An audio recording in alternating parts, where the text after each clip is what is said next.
Buenos días, soy Leonardo Guidi, analista financiero de Conectar Bursátil. Hoy es viernes 30 de enero del 2026 y este es el resumen semanal de los mercados en una semana muy interesante, con muchas noticias, con muchos hechos importantes. Y bueno, a pesar de que en la portada puse el edificio de la Reserva Federal, porque esta semana se reunió en la Reserva Federal para dejar sin cambios la tasa de interés, la verdad que esa fue una no noticia, básicamente porque aparte estaba totalmente esperado. Y siendo además de que de lo que más voy a hablar en este informe va a ser, por supuesto, de la temporada de balance. No vamos a ver ninguna evaluación esta semana, vamos a ver sí los resultados de Microsoft, vamos a ver los de Apple, también voy a hablar de Meta, pero no muy, no vamos a ahondar en la valorización de Meta porque eso ya va para la semana que viene. Digamos, ya con los balances publicados esta semana, ya puedo inaugurar la temporada más ajetreada del año, la más movidita del año en cuanto a evaluaciones. Supongo que de aquí, calculo que febrero y marzo inclusive, cada informe semanal vamos a estar viendo una evaluación. La semana que viene arranco con Meta, después tendremos Tesla, después veremos Amazon posiblemente, también está Mercado Libre, está Vista Oil, está Netflix, está Visa y bueno, y varias más que se pueden ir agregando, así que al menos unas 8 evaluaciones vamos a ir viendo en las próximas semanas. Pero bueno, por lo pronto, como Microsoft y como Apple no cierran su año fiscal el 31 de diciembre, y ya hemos visto en noviembre y en agosto las evaluaciones de Microsoft y de Apple, lo que vamos a hacer ahora, en el caso de estas dos, es ver los resultados, ver cómo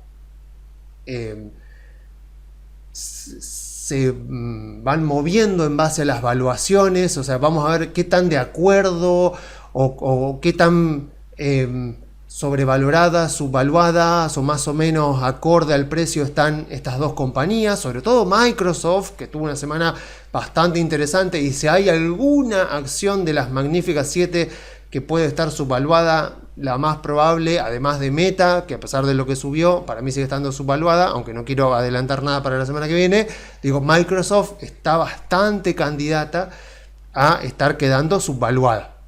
Así que bueno, por lo pronto, ¿qué decir? A ver, un poco de la semana. Bueno, la tasa de interés quedó sin cambios, no han habido más novedades. Bueno, el Standard & Poor's llegó al logro psicológico de número redondo de los 7000, duró nada, duró segundos, minutos, a lo sumo habrá durado. Hemos visto a los tradicionales operadores de Wall Street ahí en el piso de la bolsa de Nueva York con las gorritas que decían S&P 500 7000.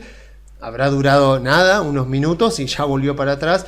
Y es un poco interesante porque, a ver, tuvimos resultados bastante buenos, diría yo. No fueron bien recibidos en muchos casos, pero en ningún balance vino muy por debajo de lo esperado, más bien todo lo contrario. La mayoría de los balances vinieron por encima. Lo que pasa es que no habrán gustado las perspectivas. Ya sabemos que los balances siempre hablan del pasado, el precio de las acciones siempre mira al futuro, y esa es la razón por la cual puede venir un muy buen balance y al día siguiente la acción bajar, como pasó de hecho en el caso de Microsoft, pero también con otras compañías.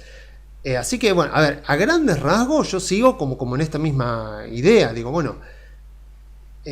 tiene que venir una corrección. Eventualmente, ya sabes, yo vengo esperando correcciones hace más o menos desde septiembre, octubre. Es cierto que tampoco es que ha subido tanto desde ese momento, pero también es cierto de que vemos que aún así la volatilidad está bien, está un poco más volátil el índice, pero tampoco es que se va moviendo con movimientos tan caóticos, sino que más o menos vas viendo que una ligera tendencia alcista y como de a poquito va subiendo. Pero bueno, para mí, yo lo decía, ¿no? Salvo Mercado Libre, salvo Meta, yo decía hasta la semana pasada, son empresas que considero subvaluadas, el resto no. De hecho, Tesla, por ejemplo, tampoco voy a hablar tanto de Tesla porque veremos dentro de 2 semanas la evaluación, pero Tesla sacó un balance que, claro, vos mirás el balance y lo ves bastante malo. Incluso ventas de autos cayendo al 11%, y uno ve que dentro de todo el mercado la recibió como bien, y de hecho hoy subió bastante. Hoy es cierto también con Tesla que más o menos está dando vuelta hace varios meses también en los mismos valores. Hoy subió 3 y pico, está en 4.30. Yo me acuerdo que en 4.20 la había vendido, bueno, o había recomendado a los clientes vender.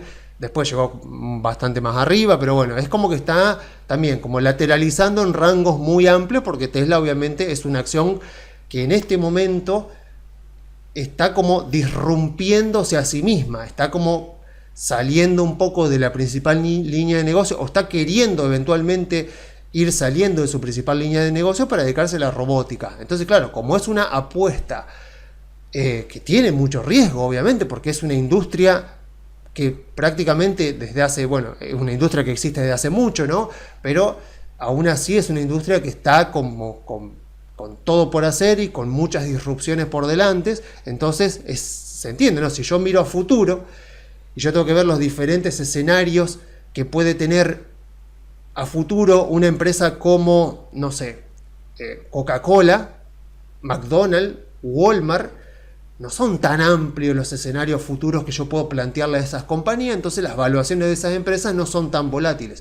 En el caso de Tesla, y eso por supuesto se refleja en el precio de la acción, en el caso de Tesla, yo hago una evaluación y tengo que ver un espectro de escenarios posibles, y son muy abarcativos, desde que sea una empresa en declive porque, no sé, porque los autos chinos, las empresas chinas ganan en la industria de autos eléctricos, de conducción autónoma, y Tesla entra en declive, por ejemplo, en un escenario pesimista y muy poco probable, pero puede ser un escenario que uno puede llegar a plantear, hasta un escenario muy optimista, donde Tesla se convierte en una empresa de robótica para las industrias en primer lugar, y para, no sé, para las familias, para el cuidado de las personas. Bueno, entonces una industria con un potencial de crecimiento increíble, ¿no? Entonces, cuando yo tengo que hacer la evaluación de esa empresa, puedo plantear escenarios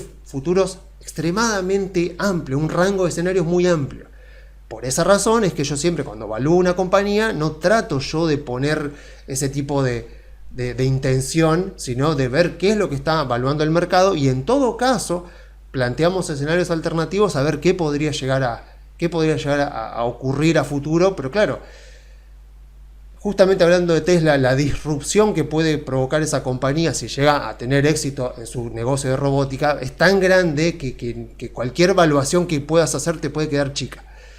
Pero bien, volviendo entonces a esta cuestión. Bueno, voy a hablar brevemente, antes de pasar a Microsoft y a Apple, vamos a hablar brevemente de Meta, porque es increíble, es realmente, o sea, hace 3 meses, lo pueden buscar el video en el canal, hace 3 meses cuando veíamos la temporada de balance anterior, veíamos acá el parte de prensa de la presentación de Meta, y yo decía, bueno, no pueden ser tan tontos los mercados. Bueno, parece que sí lo son. O sea, estamos en la era de la inteligencia artificial, pero si los algoritmos tienen esta inteligencia para leer balances y parte de prensa, yo tengo laburo totalmente asegurado. Porque esto es lo que veíamos hace 3 meses. O sea, hace 3 meses este era la presentación de resultados, y claro, te llamaba mucho la atención de esto. O sea, te llamaba mucho la atención de, vos veías la ganancia operativa, el resultado operativo, creciendo al 18%, ingresos creciendo al 26%, y de repente veías que de pagar 2.134 millones de dólares de impuesto a las ganancias, pasó a pagar casi 19.000. O sea, una tasa efectiva de impuesto a las ganancias del 12 pasó al 87. Y acá te lo aclaran. Por eso yo digo, esto que yo veo, a ver, nadie, yo fui la única persona, quiero creer que no, que leyó esto, porque dicen provisión para impuesto a las ganancias, one time, una vez, no cash charge, o sea, no hay salida de dinero. Y bueno, y acá te explican, dice, esperamos una reducción significativa de los pagos por impuesto a las ganancias federales del gobierno de Estados Unidos en lo que resta del 2025 y para próximos años, debido a la implementación de la One Big Beautiful Act, o sea, la ley de presupuesto de Trump. Sin embargo, la implementación también nos lleva a tener que reconocer una valuation allowance contra el activo de impuestos diferidos que tenía la compañía. Ya lo hemos explicado hace 3 meses, no importa, lo vuelvo a explicar. Una valuation allowance es lo que revierte un activo por impuesto diferido. ¿Qué es un activo por impuesto diferido? Bueno, vos tenés normas contables y después tenés normas fiscales. No siempre, de hecho en la mayoría de los casos no ocurre, de que las normas fiscales, que cambian bastante más rápido que las normas contables, difieren. Entonces, si Meta tenía en el activo justamente un activo por impuestos diferidos, quería decir de que Meta había pagado a lo largo de los años más impuestos en la realidad, vamos a decirlo, en la vida real, Meta había pagado más impuestos de los que reportaba por las normas de la contabilidad. Y esa diferencia es lo que se contabilizaba como un activo por impuestos diferidos. O sea, era un asiento contable. O sea, ya los impuestos ya los había pagado. Lo que pasa es que con esa diferencia se iba acumulando todos los años y de hecho eran diferencias que capaz que la empresa en ningún momento tenía posibilidad de revertirlo. O sea, ese activo se iba acumulando y a veces ocurre con los pasivos también, que se acumulan pasivos por impuestos diferidos. Muchas empresas, por ejemplo, Tesla de hecho tiene pasivos por impuestos diferidos por temas de diferimiento de impuestos. Pero bueno, la cuestión es que para entrar en la Big Beautiful Act y pagar eventualmente menos impuestos, lo que tenía que hacer la empresa era deshacer ese activo por impuestos diferidos. ¿Y cómo lo deshaces? Lo deshaces, no te queda otra porque la norma contable te obliga, lo deshaces pasándolo por el estado de resultados. Y eso es lo que vemos acá. De hecho, si vamos al estado de resultados, si vamos al estado de resultados acá, lo vemos acá, vemos esto, vemos que para los 9 meses o para los 3 meses, como quieran verlo, el resultado, o sea, el efecto es el mismo, pues lo que ves es que venía 2.134, pasa otra vez, y si veía los 9 meses, bueno, venía 5.000 y pico y pasa a casi 23.000. Y acá está la clave. Vieron que yo siempre les digo el tema de por qué nunca hay que confiar en las ganancias netas. Y me jode, me molesta mucho cómo el mercado le presta tanta atención a las ganancias netas. Obviamente que por un lado me jode, me enoja, pero por el otro lado lo aprovecho, porque esta fue la oportunidad de compra más cantada que yo he visto desde, no sé, el 2022 más o menos, porque era re obvio lo que estaba pasando. A pesar de que te decían que bueno, que era por el CAPEX, porque la empresa estaba gastando mucho, o sea, parecía increíble, pero era básicamente por esto. Pero claro, vos mirás acá, por ejemplo, y vos decís, bueno, vamos a ver, los 9 meses, desde el 1 de enero hasta el 30 de septiembre del 2025, vos veías ingresos por operaciones, vos veías que había en 2024, había 46.000 millones y acá eran 58.000 millones. O sea, 46.000 y el ingreso operativo eran 58.000, claramente aumentando. Pero claro, de repente te ponen esto y vos veías este resultado operativo, donde vos decís, che, claramente la empresa está creciendo, y después veías este resultado neto y estas ganancias por acción. Entonces vos veías 41.000 y de repente 37.690 millones. O sea, bajó el resultado neto. Y acá lo mismo, las ganancias por acción de la compañía de 16.37 bajaron a 14.96. Entonces, claro, si un algoritmo o una persona mira esto, se entiende el castigo, se entiende este castigo y este recibimiento, y que encima sabemos que nunca es de una sola vez, siempre sigue cayendo un poquito más hasta que después se empieza a recuperar. Pero eso muestra una mirada, un análisis, pero no hay más superficialidad que esta. Porque es mirar y decir, o sea, el resultado eran 41.000 y ahora bajó respecto al año anterior. Listo, la empresa va mal. ¿Cuánto eran las ganancias por acción en los primeros 9 meses de 2024? 16.37. 14.96. Listo, la empresa anda mal. Y voy a decir, che, no, pará, mirá, pasa esto. Y aparte otra cosa, te lo están explicando acá. Es más, se tomaron el trabajo para decirte que la tasa efectiva hubiera decrecido 73% y se hubiera ubicado en 14, o sea, veíamos que acá era 12, y ellos te dicen, hubiera sido de 14 comparado con la tasa efectiva del 87% que fue la reportada. Y también te explican, dice, el resultado neto hubiera sido de 18.640.000 millones. O sea, hubiera sido, de acá, de 15.600, ellos te dicen, hubiera sido de 18.640 millones. O sea, te lo están diciendo ahí, comparado con el reportado. Y las ganancias netas, las ganancias por acción hubieran sido de 7.25. Entonces hubiéramos pasado de 6,03, en vez de 1 y pico, de 6,03 a 7.25, comparado con el reportado. O sea, te lo están diciendo ahí. Y aún así, la respuesta fue esta. Fue la oportunidad de compra más cantada, pero lejos. O sea, porque no se puede creer. Por eso yo digo, o sea, nunca le creas a las ganancias netas. Y si el mercado les cree, y vos te das cuenta que pasa algo así, aprovechalo, porque encima no es que no tenés punto de comparación. O sea, ponele que la empresa no te hubiera puesto esto, que se tomaron el trabajo de decírtelo porque sabían la que se venía y de hecho se vino. Entonces, te lo pusieron, ponele que no lo explicaron. Está bien, uno podría agarrar y hacer los cálculos a mano. Pero ponele que no haces los cálculos a mano, podés ir a mirar el cash flow de las operaciones.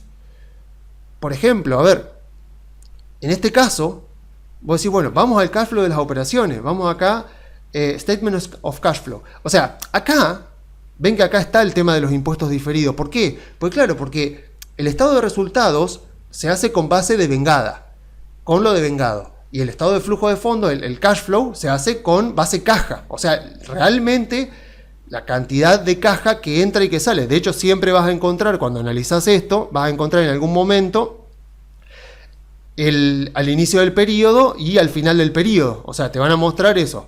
Te van a decir cuánto era la caja al inicio del periodo, acá está al final del periodo y al principio del periodo. Y lo vas a encontrar en todos los estados de flujo de fondo para que vos veas cómo, o sea, si vos ves que la caja varió en cierta cantidad, la explicación de por qué varió la caja en esa cantidad la vas a encontrar acá, la vas a encontrar en el estado de resultados. Por eso, si vos te fijás en Amazon y vas a los estados contables de Amazon, Jeff Bezos pidió que siempre el primer estado de resultados que aparezca sea el estado de flujo de fondo. O sea, si vos te metés en cualquier compañía, vas a ver que casi siempre el primero de los estados contables que aparece es el estado de resultados, porque te muestra, bueno, las ventas, los costos, el resultado neto, las ganancias por acción, todo. Jeff Bezos pidió que en su empresa, el primero que esté sea el estado de flujo de fondo, porque es el que, según él, obviamente, y ahí te da tranquilidad saber que, bueno, ahora ya no es más CEO, pero cuando era CEO, vos decís, bueno, el CEO de la empresa de la que yo soy accionista sabe esto y entiende eso, y es muy importante. Entonces, vos mirando esto, entendés cuánta plata realmente salió, y qué es lo que pasa. Los impuestos diferidos se sacan porque no son movimientos de dinero, son movimientos contables. Entonces, lo que vos ves acá es que en los 9 meses, podemos ver los 3 meses también, pero en los 9 meses de 2025, vos veías esto, que el cash flow de las operaciones, o sea, la cantidad, esto es dinero que entraba a la empresa, no era contabilidad, era plata que realmente entraba a la empresa. Vos veías 63.340 millones y en 2025 79.500. Entonces vos veías que estaba entrando más plata a la empresa y el activo, o sea, este cambio por impuesto diferido, lo que se hace es se resta, se saca. En este caso se vuelve a sumar. Se le vuelve a sumar porque fue restado, porque vos fijate que el estado de flujo de fondos arranca con el net income. O sea, lo que se hace es, vos decís, bueno, vos tenés el estado de resultados, que va las ventas, los costos, el resultado operativo, las inversiones, o sea, los intereses, el resultado operativo, algunos ítems que no tienen que ver con lo operativo, los impuestos y el resultado neto. Bueno, el cash flow de las operaciones arranca con el resultado neto y empieza a sumarle y a restarle todas las cuentas que no tienen que ver con salida de efectivo. La más típica de todas es amortizaciones. La amortización es un asiento contable, no implica salida de dinero. Entonces lo que se hace es, a estos 2.700, que era en este caso, se le vuelve a sumar. Y el activo, o sea, esta valuation allowance, o sea, esta disminución del activo por impuesto diferido, lo que se hace es también se la vuelve a sumar, porque no era una salida de efectivo. Entonces, cuando vos ves esto, o sea, lo tenés acá, vos decís, bueno, en los 3 meses, acá fueron 24.700 y acá fueron casi 30.000, ahí nomás 30.000 millones. Entonces, estaba ahí la información, estaba ahí. Y aún así, fue la recepción del mercado. Claro, ¿qué pasó? Vos tenés acá el que salió exactamente esta semana, y bueno, chocolate por la noticia. Lo que ves es que efectivamente venís de vuelta con 2025, los 3 meses, y ahora, oh casualidad, la tasa efectiva de impuesto a las ganancias es 10%. Y en vez de ser, como era acá, de 18.000 y pico, de repente es baja. O sea, y de hecho Zuckerberg lo había dicho, porque cuando lo explican acá arriba, dice, esperamos pagar, esperamos una reducción significativa de la cantidad de impuestos. Está bien, acá se empieza a ver, de repente, la tasa efectiva de impuesto a las ganancias, 10%. El net income te salta de vuelta a 22.768 millones, y de repente las ganancias netas también te saltan. Obviamente que cuando yo vaya a hacer la evaluación la semana que viene, y va a estar distorsionado. Entonces estaba pensando, si hago una corrección y normalizo, por ejemplo, quitando este efecto contable, pero me parece que lo voy a tener que dejar, porque claro, cuando yo miro, cuando vengo a ver, por ejemplo, bueno, vemos el estado de resultado y todo, claro, cuando yo veo el estado de resultado, y cuando miro los 12 meses, ahora que estamos en el cierre del año, cuando yo veo los 12 meses terminados el 31 de diciembre, claro, yo voy a ver esto. Voy a ver un resultado operativo creciendo y un resultado neto cayendo. Y ganancias, y ganancias netas, ganancias por acción, cayendo también. Y yo sé que esto es falso, yo sé que esto es contable, que esto no es lo que pasó en la compañía. Lo que pasó en la compañía se parece mucho más a esto que a esto. Pero bueno, tampoco puedo negar que el mercado actuó en base a eso. Entonces, bueno, la semana que viene veremos la evaluación de Meta y yo creo que no voy a hacer esta corrección, porque yo tendría que sacar este efecto de impuesto, porque fíjense lo que es la provisión por impuesto a las ganancias, fíjense lo que es el 2024 y fíjense lo que es el 2025. Claramente es toda la explicación de por qué las ganancias netas cayeron. Pero bueno, el mercado reaccionó en base a eso y bueno, lo voy a tener que tener en cuenta. Así que, de nuevo lo mismo, ¿no? O sea, y obviamente, a ver, este tipo de cosas, de distorsiones que hay, o sea, este tipo de distorsiones pasan todo el tiempo.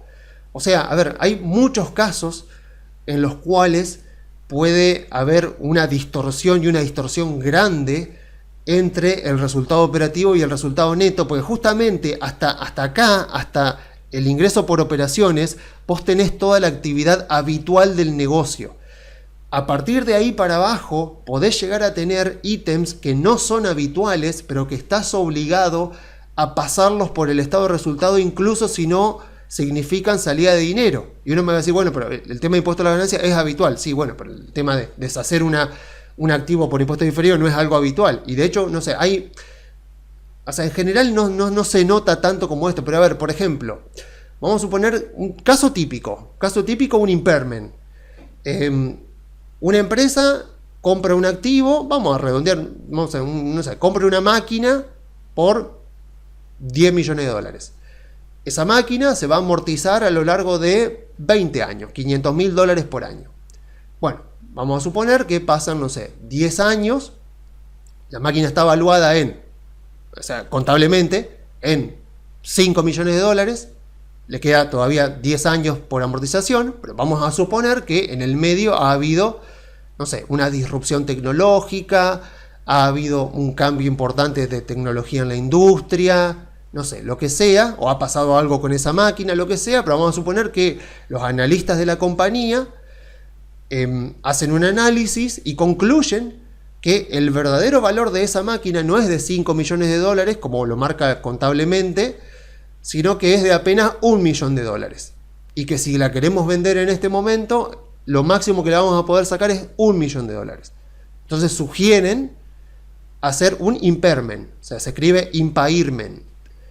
Entonces, ¿qué es lo que se hace? Se reduce en la hoja de activos, se reduce el valor de ese bien de uso, pues es un bien de uso del activo no corriente, se reduce de 5 a 1 millón, y vos decís, bueno, ¿y qué tengo que hacer con esos 4 millones? Bueno, esos 4 millones vos los tenés que pasar sí o sí por el estado de resultados. Obviamente no lo vas a pasar por acá, porque no es algo operativo, pero lo vas a pasar en algún ítem que va a ser Asset Impairment o Impairment of Assets, creo que es Asset Impairments, es un ítem que va acá entre el resultado operativo y el resultado neto, y van a pasar esos 4 millones en negativo, porque fue un impairment, y van a afectar el resultado neto del ejercicio.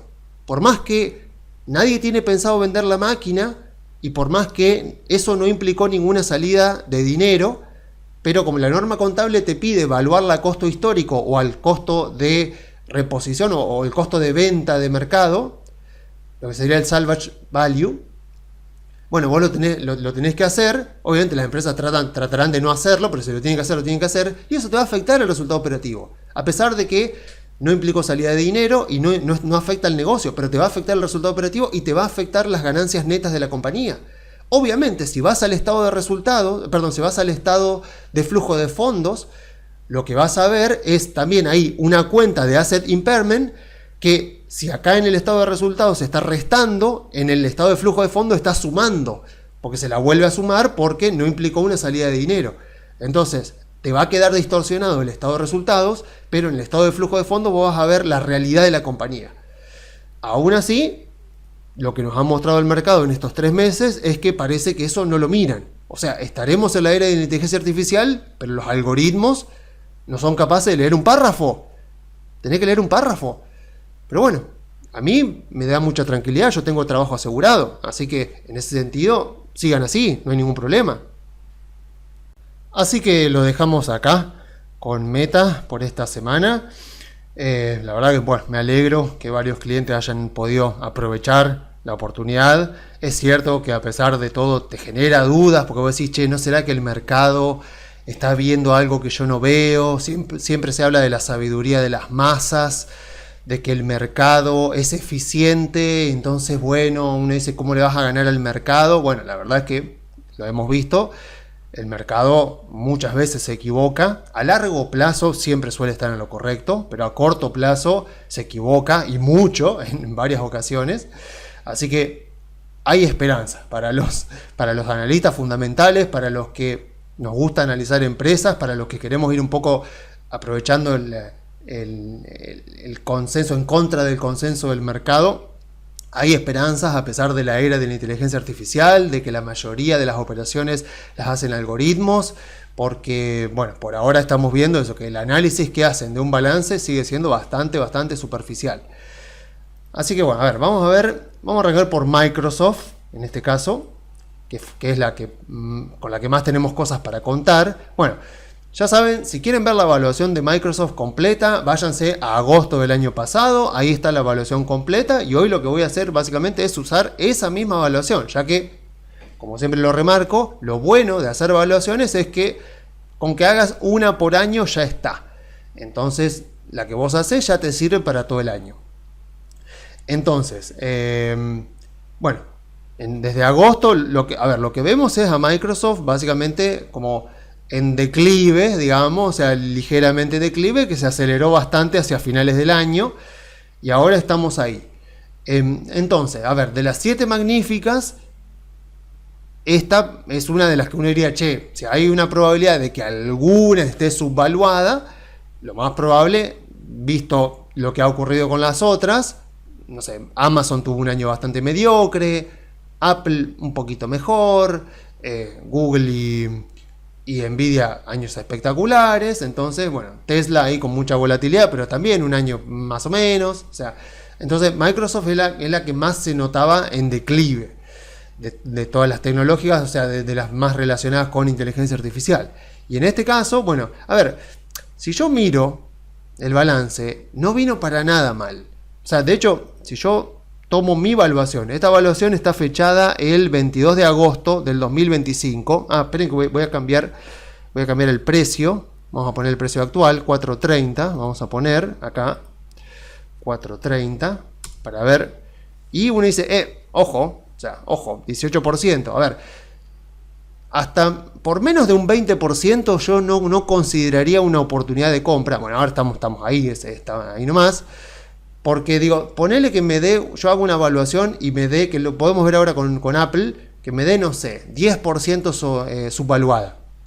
Digo, bueno, a ver, ¿es una oportunidad? ¿No es una oportunidad? Y 10% de subvaluación, teniendo en cuenta que 10% es más o menos lo que se mueve el Standard & Poor's en un año, digo, bueno, a ver, capaz que por el riesgo de mercado, por la beta podríamos llamarle, yo la compro con un 10% de subvaluación y ponele que si el mercado al mismo tiempo sube, yo puedo llegar a ganarle al mercado por ese 10% adicional que me hace de margen de seguridad, justamente.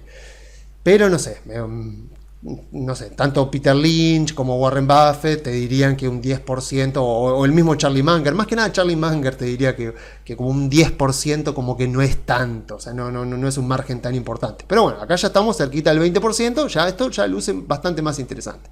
Bueno, estos son los números que yo puse a mediados de año, y así es como estamos ahora. A ver, en aquel momento yo decía que la empresa venía creciendo más o menos al 15 y que si seguía creciendo al 15 por los próximos 5 años y con un margen de rentabilidad que yo lo ponía un poquito más conservador, más o menos, bajando un poco, manteniéndose entre 43 y 45, que más o menos eso podrían ser $509, que era lo que valía la empresa en aquel momento. Hoy estamos 18% abajo de ese número, así que por demás de interesante cómo se está poniendo esta empresa. Y fíjense que por ahora viene bastante mejor. O sea, Azure creciendo al 31%. Creo que esto es lo que más ruido hizo. O sea, porque se esperaba un crecimiento más grande. O sea, 31% no es para nada despreciable.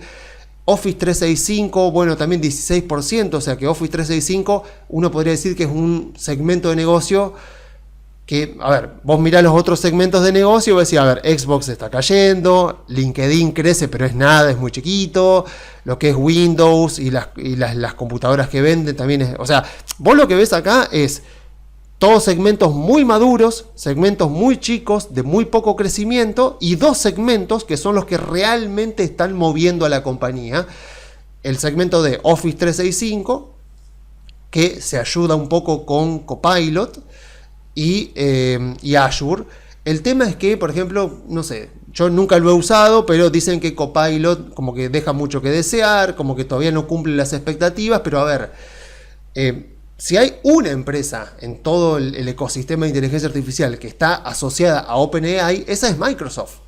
Entonces, justamente una de las críticas que le hicieron en este balance fue la extrema, no sé si decir dependencia, pero la relación cada vez más simbiótica que está teniendo Microsoft respecto a OpenAI y al consumo de los servicios que brinda OpenAI. Es como que eso se lo puso como un factor de riesgo. Y a ver, yo entiendo que puede venir justamente por el lado de que ya hemos hablado muchas veces de que para mí no hay una burbuja en inteligencia artificial, pero supongamos que en algún momento tenemos una corrección de mercado y la causa de esa corrección de mercado tiene algo que ver con la inteligencia artificial, con las empresas ligadas a la inteligencia artificial. Y obviamente, a ver, la empresa que tiene todos los números, todos los votos para convertirse en el chivo expiatorio, si pasa algo malo en la industria de la inteligencia artificial, si hay algún tipo de corrección de mercado, si las empresas empiezan a tener mala performance en la bolsa, si hay una empresa para ser el chivo expiatorio y llevarse todas las culpas, es OpenAI, que es como la que está un poco en el medio, porque uno podría pensar que es Nvidia, pero no, a ver, Nvidia es proveedora. O sea, Nvidia es la que en la fiebre del oro de Estados Unidos de mediados del siglo XIX vendía picos y palas y vendía mapas y vendía pantalones vaqueros para que la gente que quería ir a buscar oro. O sea, Nvidia presta, o sea, la infraestructura. Pero la que está en el ojo de la tormenta, en el centro de la industria, es OpenAI. Y Microsoft es la que está más vinculada con OpenAI. Entonces puede ser que el mercado le esté tomando como diciendo, a ver, vos sos una empresa que está muy madura en todos sus segmentos de negocio, excepto en dos. Y en esos dos segmentos de negocios, en Azure y en Office 365, estás cada vez más dependiente de tu relación con OpenAI.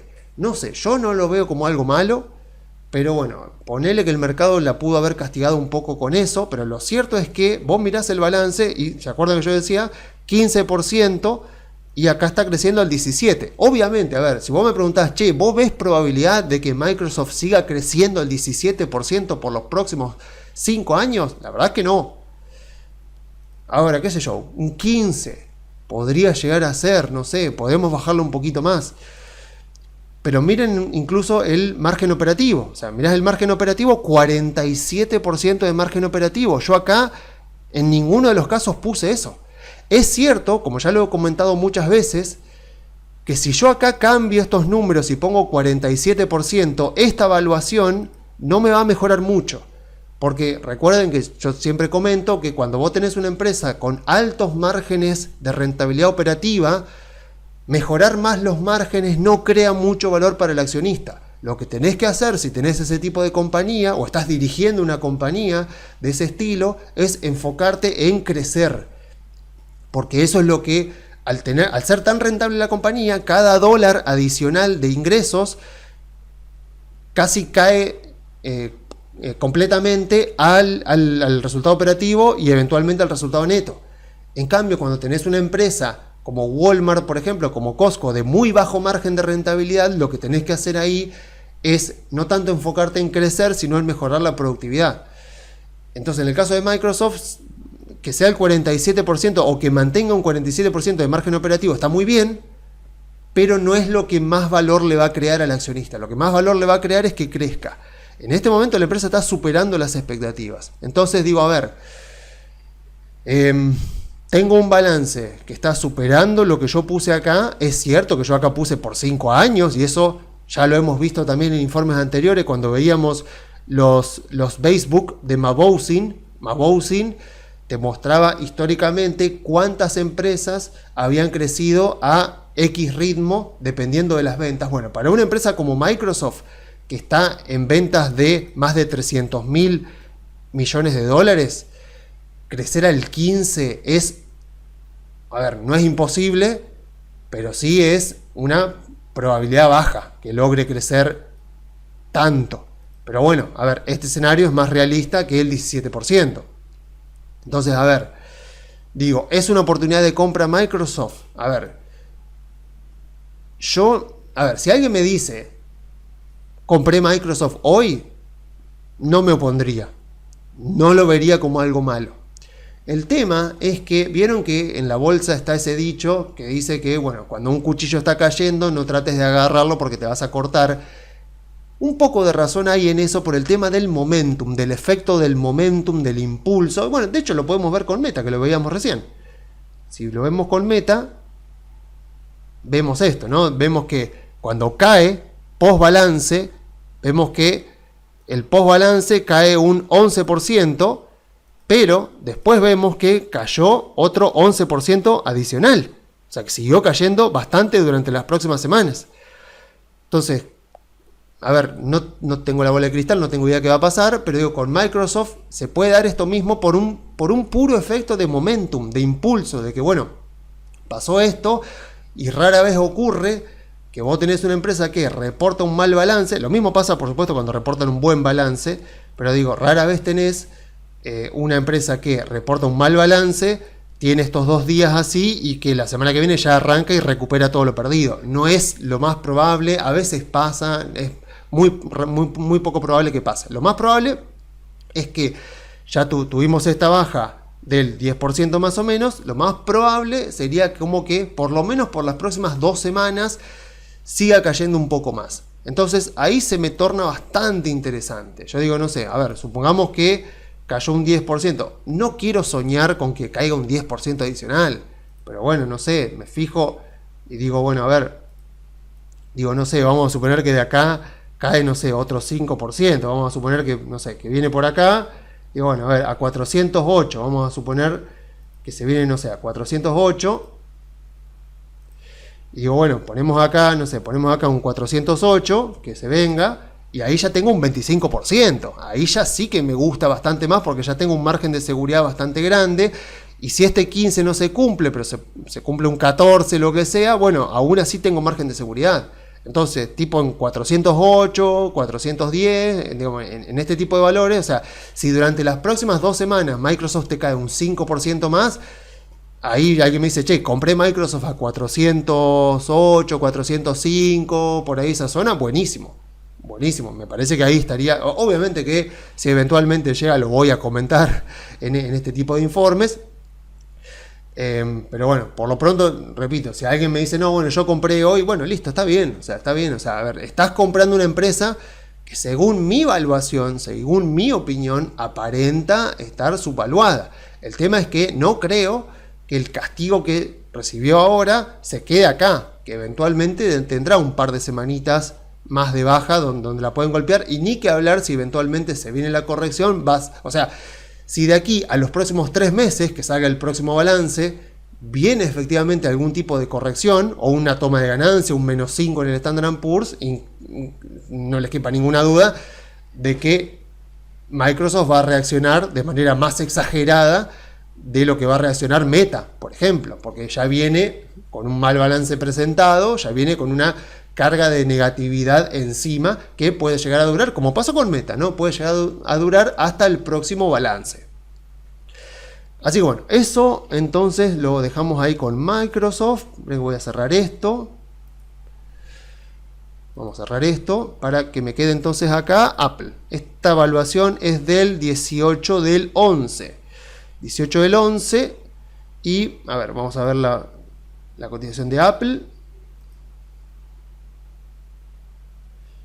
Bueno, Apple ahí está un poco, bueno, a diferencia de Microsoft, no venía declinando durante el segundo semestre del año pasado, pero bueno, no le ganó al Standard & Poor's, subió un 12% y ha tenido una corrección bastante importante de 12% desde más o menos principios de diciembre, y ahora estamos acá. A ver, me pasa lo mismo con Apple, me pasa lo mismo que con Microsoft, o sea, vemos sorprendentemente un muy buen balance. A mí lo que más me sorprendió fue esto, porque yo vengo diciendo siempre que el iPhone es un segmento de negocio de Apple que está bastante maduro. Bueno, claramente no, porque creció un 23%.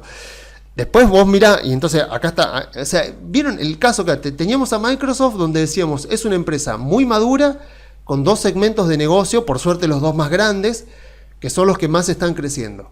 Con Apple, hasta hace un trimestre atrás, un balance atrás, yo decía, es una empresa que está madura en todos sus negocios, porque vos mirá los otros negocios son chiquitos y vemos los crecimientos, ¿no? -7, +6, -2, y el sector servicios, que a diferencia de Microsoft, no es tan grande en cuanto al total de los ingresos, pero viene creciendo el 14. Ahora me encuentro este trimestre con esta sorpresa de que las ventas del iPhone crecieron 23% interanual. A ver, uno me puede decir, no, es por la estacionalidad, es porque el primer trimestre del año, que en este caso el año fiscal, el Q1 de Apple, es el último trimestre del año calendario, siempre es mayor porque es todo el tema de la temporada navideña. Sí, obviamente, pero esto está comparando año contra año, está comparando contra mismo trimestre. O sea que quiere decir que incluso contra el trimestre del año anterior subió 23%.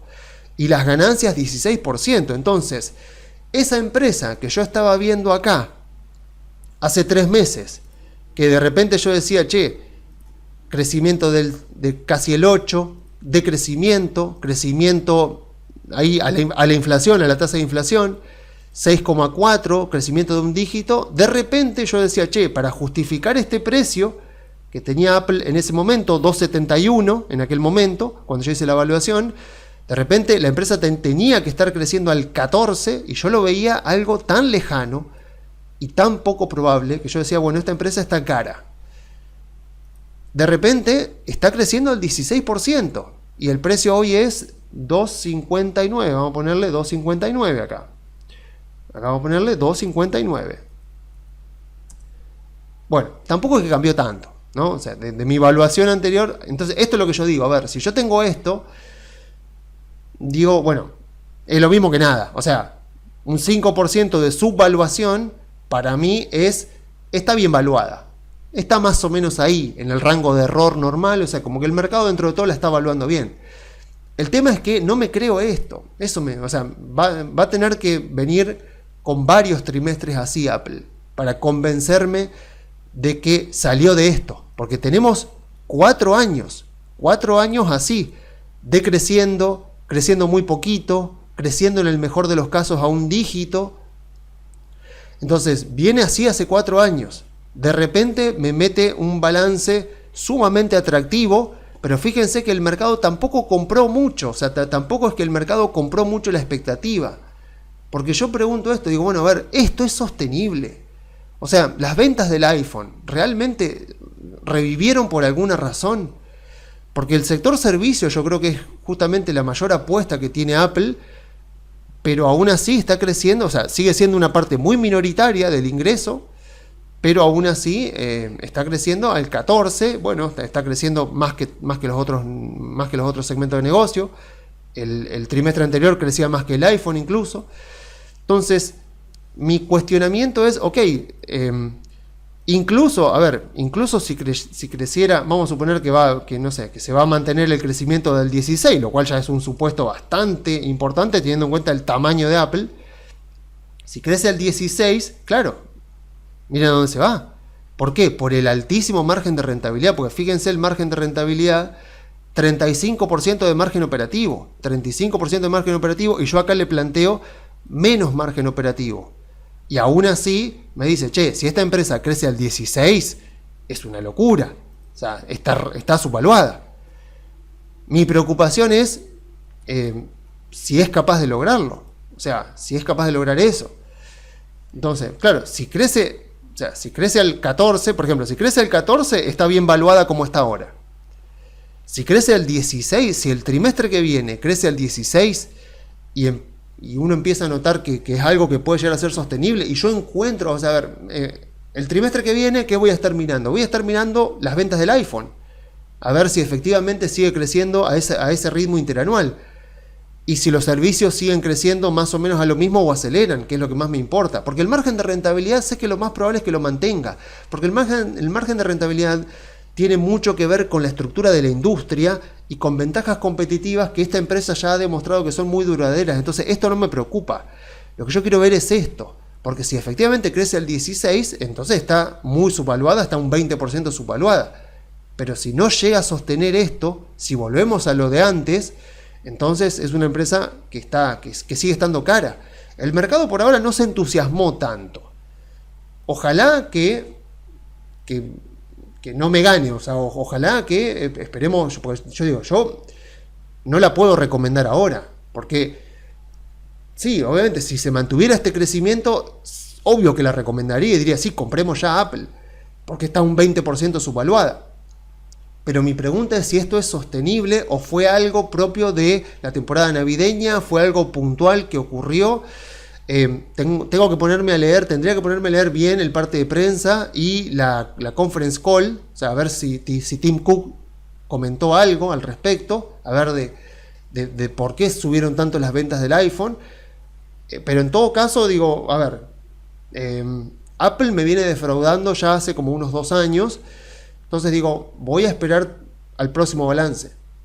No me alcanza con este excelente trimestre que tuvo una empresa gigante como esta, porque volvemos a lo mismo, ¿no? Esta es tercera empresa más grande del mundo. Está Nvidia, está Google y está Apple. Es la tercera empresa más grande del mundo. Históricamente, que una empresa tan grande crezca tanto es muy poco probable.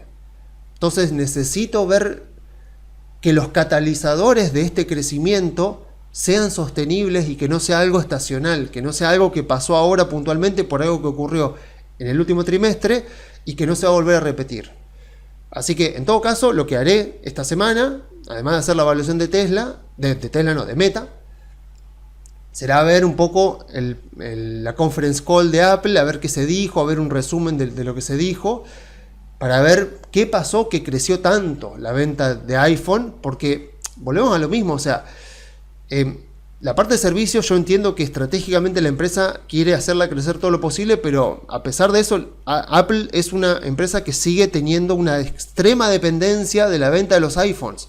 Entonces, necesito ver si el catalizador que hizo que aumentaran tanto la venta de iPhone fue algo estacional o es algo que se va a mantener por este año por lo menos y de ser posible por los próximos años. Porque no sé si es algo relacionado a inteligencia artificial, no sé, o sea, no sé.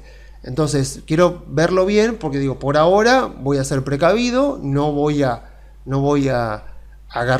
extrapolar este balance, no voy a creer que este balance se va a repetir este año, o sea, y los próximos años, vamos a esperar.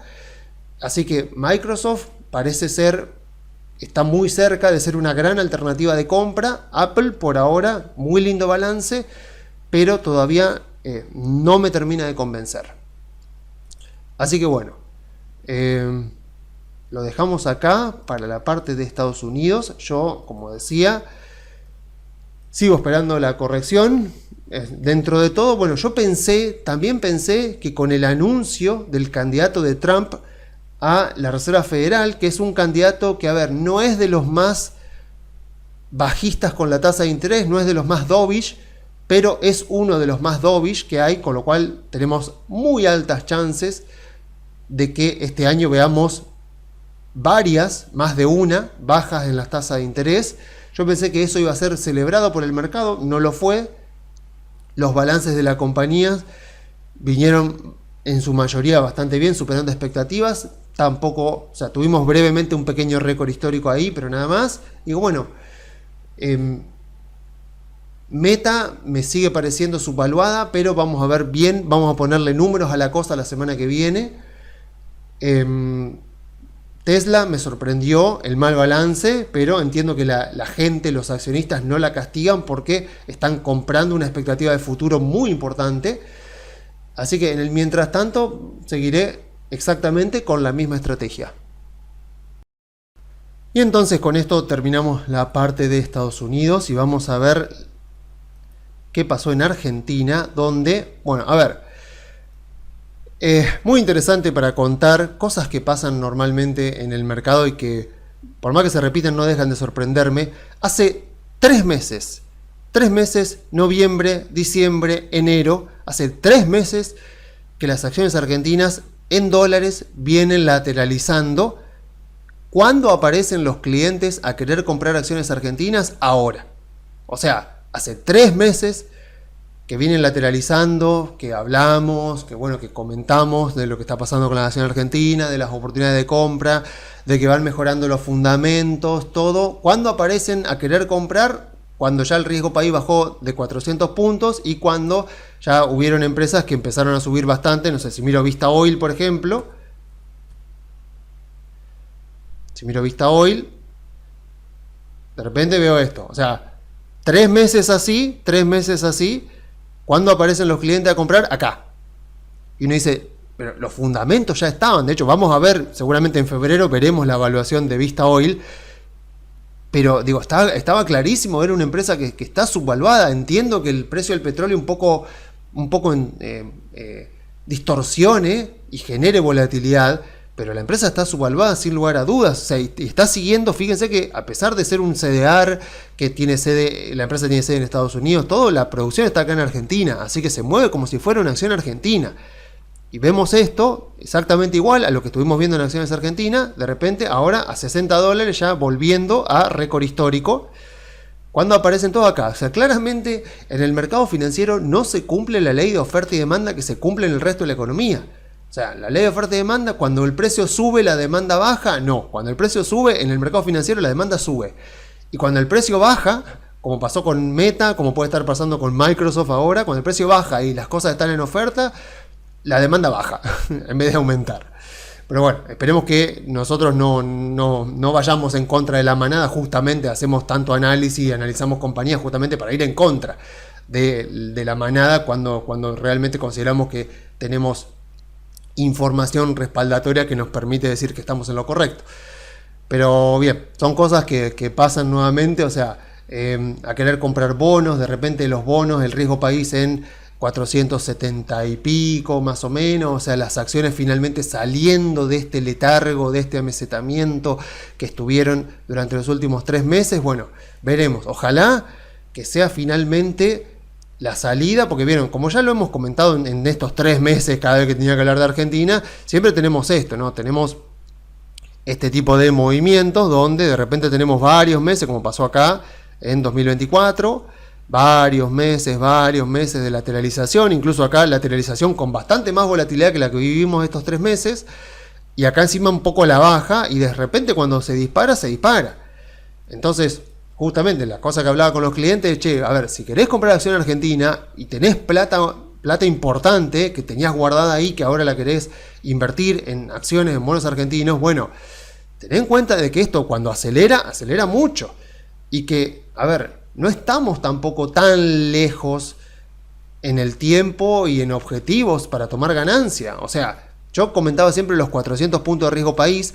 Esta semana, cuando el riesgo país cayó de 400 puntos, empezaron a salir gráficos bastante interesantes de riesgo país de países con el que se compara Argentina. Y obviamente está Nigeria, está Angola, está Marruecos también. Creo que a Turquía ya no la ponen.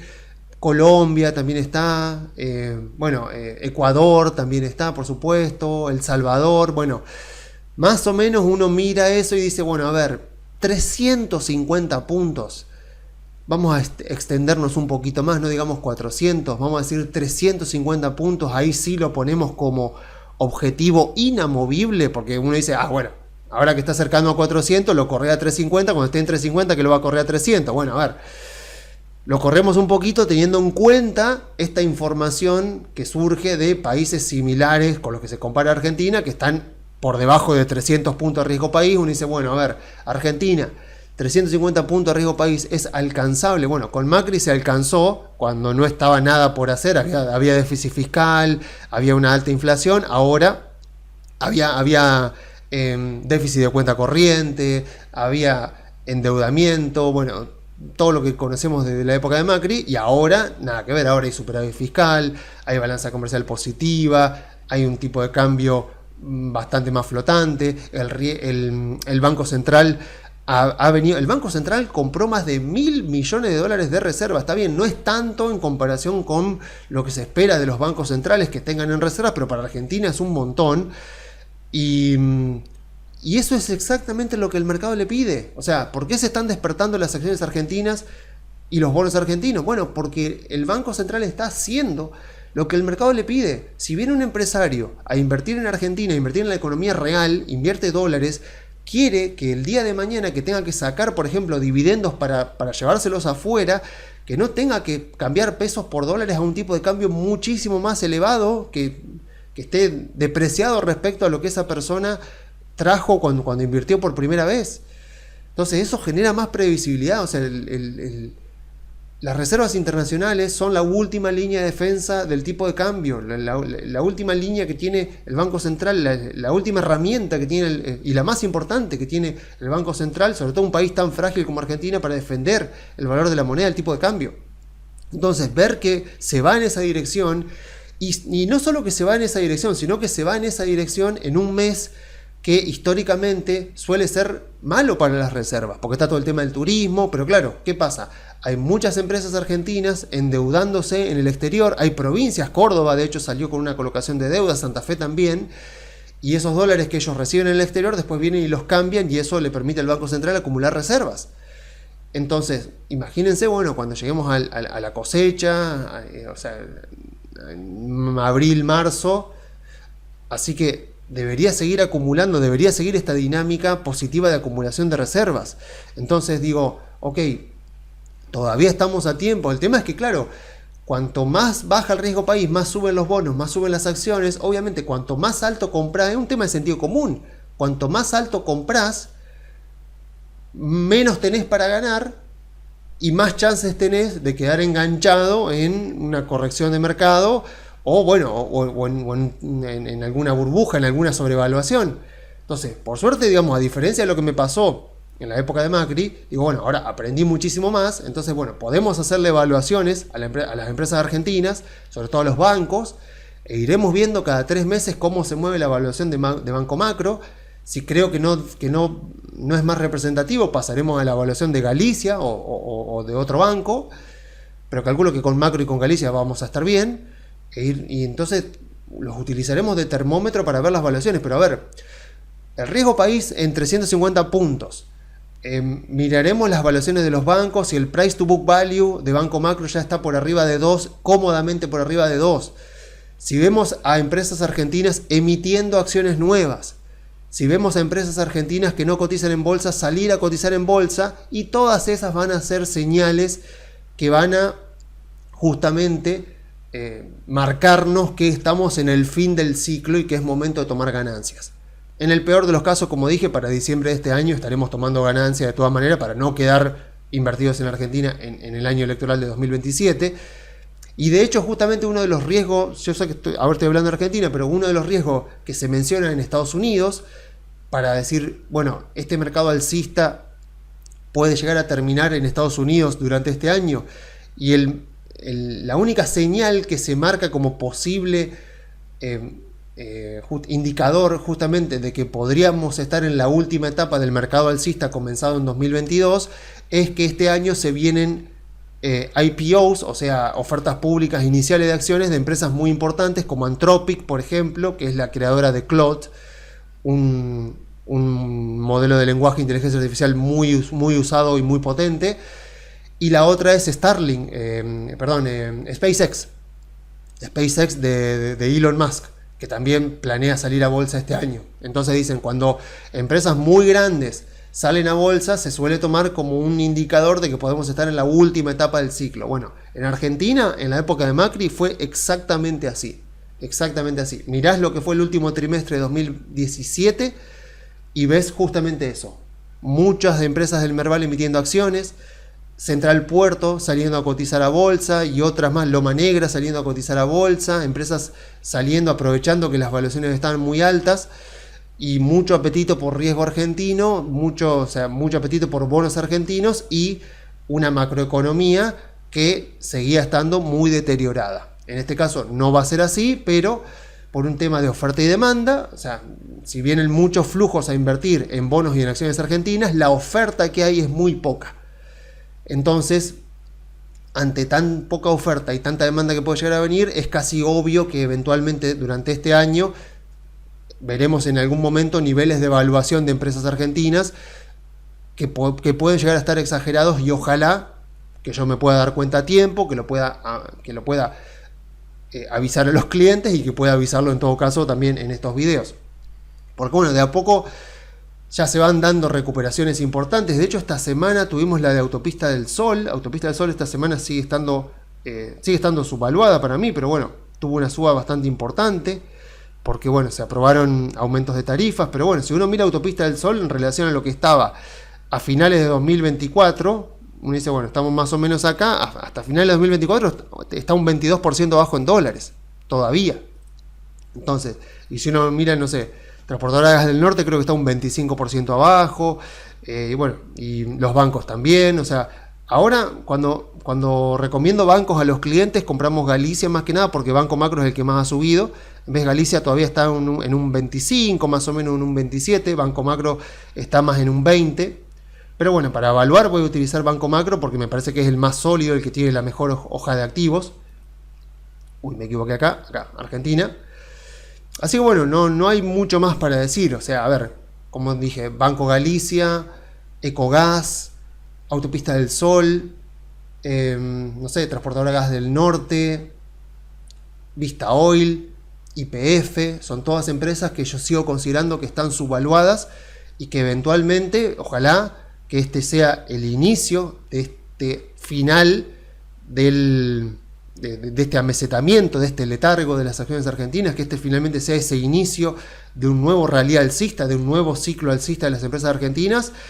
Yo creo que, no sé, que para mediados de año, no sé, o sea, digo, 400 puntos de riesgo país para mediados de año o por debajo de 400 puntos de riesgo país para mediados de año, me parece algo totalmente lograble. Y si llegamos a esos niveles de riesgo país, claramente las acciones argentinas como mínimo deberían volver a los récords históricos de diciembre de 2024. O sea que todavía hay bastante para ganar en acciones argentinas. Y mucho me temo de que, bueno, aquellos que quieren invertir en acciones argentinas y que siguen esperando en todo caso a que el mercado dé la señal, bueno, en Vista Oil ya lo dio bastante bien la señal, pero digo, bueno, los que se queden esperando, digo, a mí yo creo que me voy a sorprender, nos vamos a sorprender por ahí de lo rápido que podemos converger a 400 puntos de riesgo país en tal vez unos cuantos meses, y cómo las empresas argentinas pueden efectivamente ya volver a récord histórico. Yo creo que, visto lo que nos ha acostumbrado el mercado argentino durante 2024, puede llegar a transcurrir lo mismo que pasó en 3, 4, 5 meses, podemos llegar a estar de vuelta ahí en récords históricos y en 400 puntos de riesgo país o incluso más abajo. Así que bueno, todavía las empresas argentinas siguen dando oportunidad de compra, obviamente solamente para los perfiles de riesgo que se aguantan una extrema volatilidad, una gran volatilidad, porque obviamente si Estados Unidos llega a entrar en corrección, nos va a arrastrar, no sé cuánto, no sé si mucho, no sé si vamos a hacer de contrapeso, no tengo idea, pero que nos va a joder, nos va a joder. Entonces, ese tipo de escenarios y esa volatilidad, nosotros si compramos acciones argentinas tenemos que estar dispuestos a aguantarlos y a tolerarlo y a tener la paciencia necesaria, porque sabemos que los fundamentos están de nuestro lado, que la macroeconomía está mejorando, las finanzas públicas están mejorando. Este año el Congreso está mucho más amigable a favor del gobierno, entonces a partir de la semana que viene ya volveremos a ver al Congreso funcionando en sesiones extraordinarias, así que vamos a tener un año que debería ser de crecimiento económico, un 4% plantea el Fondo Monetario de Crecimiento para Argentina, y de inflación baja, de desarrollo y de, sobre todo, de cambios importantes legislativos con reforma laboral, reforma fiscal, bueno, y otro tipo de reformas importantes. Así que, bueno, todavía las empresas argentinas siguen dando oportunidad y yo creo que antes de mediados de año posiblemente estemos pensando ya en tomar ganancia. Así que no nos dejemos estar si es que tenemos la tolerancia al riesgo suficiente como para tolerar lo que se mueve en las acciones argentinas. Así que bueno, lo dejamos acá por esta semana. Si se quieren comunicar con nosotros, pueden enviar un mail a info@conectarbursátil.com.ar, pueden mandar un mensaje por WhatsApp al número que está en la descripción del video. Si me quieren contactar por redes sociales, me pueden escribir en Twitter, en X, mi usuario es @leonardogalt. Así que bueno, nos vemos la semana que viene. Chau, chau.